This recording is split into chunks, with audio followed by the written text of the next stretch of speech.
Hello folks, Robert from Marine Depot here, and welcome to the third episode of our Red Sea Reefer 525 tank build. In this episode, we got a special delivery from one of our favorite online coral vendors, Worldwide Corals. After visiting the Worldwide Corals farm in Florida during my trip to Reefapalooza, Orlando, I was really eager to get some of these corals in my tank. Not only is Worldwide Corals doing great things for the hobby by growing corals in captivity, they offer some of the most brilliantly colored and rare corals. Passion for reef tanks and helping other hobbyists to be successful is evident in everything that these guys do. My goal for the Red Sea 525 was to fill in the tank's open real estate with small frags that will comfortably grow into healthy and natural looking SPS colonies. Allowing small frags to grow onto your rockwork will result in a much more natural looking aquascape. If you buy larger SPS colonies and just plop them into your tank in an attempt to fill in the aquascape, the result is often clunky and not very natural looking.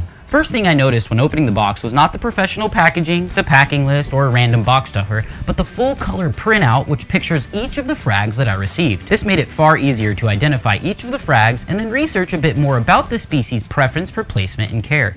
With so many common names and confusing color morphs, this guideline was really helpful for me. Next, I noticed the helpful acclimation guide that they had printed and put into the box.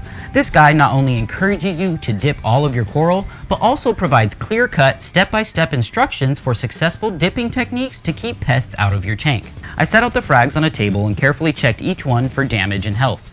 I placed all of them into a small plastic container and began dipping using the Brightwell Aquatics Frag Recover, which worked great. While soaking in the dip, I closely observed each frag for evidence of parasites and hitchhikers and gently swirled each of the frags to help dislodge anything stuck onto the frag. After rinsing the corals in tank water, I set up a nice little frag holder to temporarily hold the frags and give them time to acclimate into my display aquarium. With new SPS corals, I generally place them in the lower thirds of my aquarium and then slowly move them up closer to the light over a 4 to 6 week period. During this time, I observe closely to see how the corals are responding to the environment.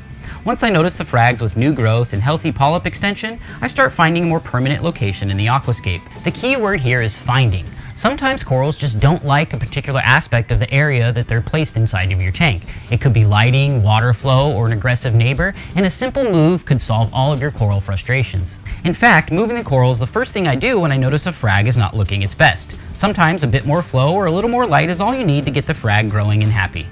We received a total of 12 frags, and all of which have been happily acclimated into the Red Sea Aquarium. Be sure to check out worldwidecorals.com to see for yourself what these folks have to offer, or have your local fish store contact Aquamedic Live to bring Worldwide Corals to your area. Be sure to subscribe to the Marine Depot YouTube channel by clicking that big red button below. I do appreciate all of you guys for watching, and until next time, take care and happy reef keeping.